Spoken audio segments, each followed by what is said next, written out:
Welcome back to AI Tactiles. In today's tutorial, I'll show you how to install Python on your computer, step by step. Whether you're a beginner or just need a quick refresher, this video will guide you through the process. Here's what we'll cover in this video: downloading Python, installing Python, and verifying the installation. Let's dive in. Step 1. Download Python. First, we'll head over to python.org to download Python.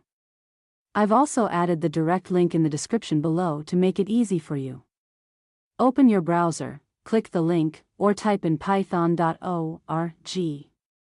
Once you're on the website, click on the Downloads tab at the top of the page.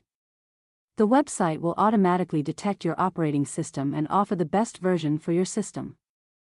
Click the Download Python 3.13.0 button to start the download.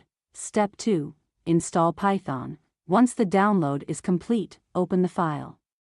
This will launch the Python installer.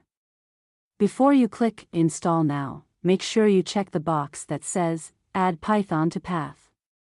This is important for running Python from anywhere on your computer. Now, click Install Now and wait for the installation to finish. It should only take a few minutes. Step 3. Verify Python installation. Now, let's confirm that Python has been installed successfully. Open your command prompt if you're using Windows, or Terminal if you're on a Mac or Linux. Type Python version and press Enter.